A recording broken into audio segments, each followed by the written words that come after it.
Emus versus humans. Who would win that fight? This is a question we no longer have to ask, because we know the answer. In 1932, 20,000 emus took on the Australian military. The result bathed these birds in eternal glory.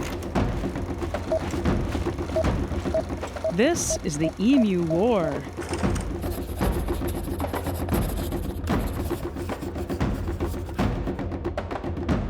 Hi, I'm Danielle Dufault, and you're watching Animalogic. The Emu War of 1932 is one of the most glorious moments in avian military history. A ragtag crew of tens of thousands of flightless birds took on Australian World War I veterans and waged a war of attrition that concluded in human retreat. But how did it get to that? Let's start with the antebellum period. Emus and their ancestors have inhabited Australia for millions of years. They live across the country, but in Western Australia, they congregate in large groups that migrate from the outback to the coast for the breeding season. Emus are one of the largest birds in the world. They can be close to 2 meters tall and weigh up to 70 kilograms. They're the third tallest avian species after the 2 African ostrich species. They're also the 5th heaviest bird, after the ostriches and the northern and southern cassowaries, also from Australia. On the human side, Western Australia has been populated for tens of thousands of years. But during the early 20th century, the population exploded following the construction of railways that connected it to the rest of Australia. Population went from 40,000 in 1890 to 400,000 in 1930. Wheat farming was a key part in this population and economic boom, with most of it being exported. But after the Great Depression of 1929, the markets collapsed. People stopped buying their wheat, and farmers started to really suffer financially. At the same time, a drought caused a larger than usual emu migration, and the wheat fields were right on their path. You might have seen signs that tell you not to feed wild birds because it disrupts their migration patterns. This is exactly what happened in Western Australia. Once the emus found all this delicious wheat and water reservoirs, there was no reason for them to keep moving. Hey everyone, we have exciting news! We're thrilled to announce the release of Animalogic's very first book, Strange Creatures. This book dives into the most incredible animals we've ever featured on the show, with each chapter packed with my illustrations and stunning full-color images. It's a fun and engaging way to learn about the animal kingdom, and a perfect tool to spark kids' interest in science. Each chapter breaks down an animal's biology, behavior, and all the coolest facts you need to know about these fascinating creatures. Animalogic's Strange Creatures is a must-have addition to your own library, or the perfect gift for an animal lover this upcoming holiday season. Click the link in the description to check it out, and if you can, order a copy. It would mean the world. Thank you so much, and I hope that you love the book. The emus started going into the farms and eating to their heart's content. But they have pretty huge hearts, and the 20,000 of them quickly started destroying farms. Emus never skip leg day, and it was easy for them to knock down fences. This caused the additional damage of letting rabbits and other animals into the farms, which quickly turned them into dust. Many of the farmers were World War I veterans who'd been given farmland after the war. They were enduring great financial hardship due to the global recession that had tanked wheat exports, while the government had failed to provide subsidies. They needed to get rid of the emus as soon as possible. And since they had fought in the trenches, they thought they knew the best way to get rid of their adversaries: machine guns. They helped defeat the great German and Austrian armies, so there's no way they wouldn't defeat their oversized bin chickens. Right? right? The farmers petitioned the federal government to help them. They asked the government to send machine gun specialists to deal with the rascally emus. The plan was that the farmers would pay for the food, bullets, and accommodation, while the state government of Western Australia would pay for the transportation of soldiers and equipment. From the federal government's point of view, this was basically a free operation that could serve as target practice for the soldiers. And so, the soldiers prepared for battle and went on their merry way all the way to the wheat fields of Western Australia. What they didn't know was that the emus were already prepared. They had been prepared for thousands of years.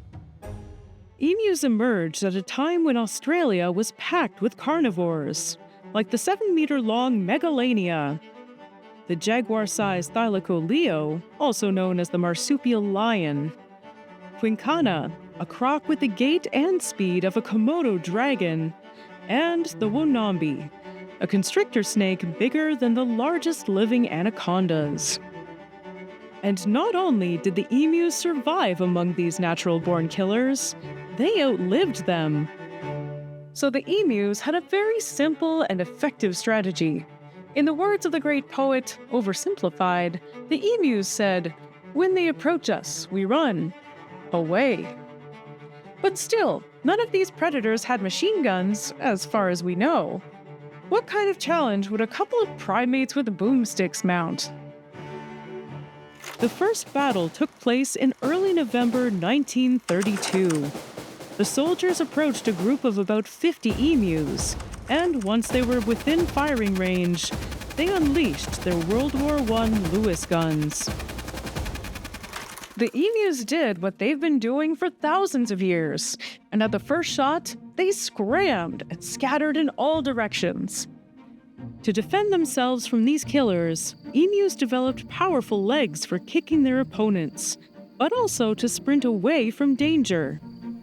Emus can run at speeds of up to 50 kilometers an hour, fast enough to cover 3 football fields in 20 seconds. They also have a thick plumage to protect them and conceal their most sensitive areas. Within seconds, they were all out of the machine gun's range. Only a few emus were felled, while the army wasted hundreds of bullets. Round 1. Advantage: birds. For the next couple of weeks, the soldiers kept the same strategy, but the emus kept thwarting their attempts due to their speed, agility, their ability to escape into rugged terrain, and an outstanding resilience to bullets. Emus are naturally skittish and run away at the first sight of danger. Their height and great vision helps them spot danger from large distances, and their travel groups keep eyes on all directions, scanning for danger. On one occasion, the soldiers tracked a group of 1,000 emus. But once they opened fire, the emus did what they always do and left the soldiers in the dust. Just about 25 emus were killed that day. The Emu Central Command reacted to this attack by canceling all large congregations. The soldiers would have to pick off hundreds of smaller groups. The emus officially entered the age of guerrilla warfare. Just like in other guerrilla wars, the emus were outgunned, but they had terrain and chaos on their side. They endured attacks from machine guns strapped to trucks, which couldn't drive as fast as the emus could run on uneven ground, and made aiming almost impossible. There was even a report of an emu who got run over by the truck, but its body got stuck in one of the front wheels, making the truck lose control and crash into a tree. They literally had kamikaze attacks. After a brief interruption due to pressures from the media and the general public, the war continued until the government put a final stop to it. By then, the soldiers had used close to 10,000 bullets and killed under 1,000 emus. The operation was too expensive and was considered too inhumane a way to control emu populations. The issue had reached such farcical levels in Australian politics that a member of parliament mockingly pondered if the soldiers involved in the Emu War should be given a medal. To which another member responded that if anything, the medal should go to the emus. That was the final military involvement in the farmers' conflict with the emus, but not the end of the war on the bird. In the following years, a bounty system proved more effective than machine guns. This was just another of the many conflicts where humans settle in an animal's habitat and then get mad when the wildlife is still around and tries to use the available resources to survive. And just like that, with emu egg on their face, the military ended their operations. In this case, better fencing and population management led to a relatively happy ending. Emus are still abundant, and Australians, legend has it, are also still kicking.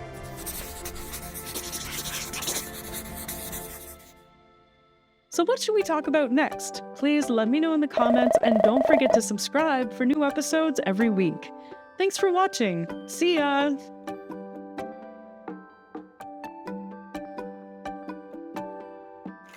The issue had such farcical... Sorry. You got me on, first round. I can't say farcical without laughing. They literally had kamikaze attacks. It was terrible. I would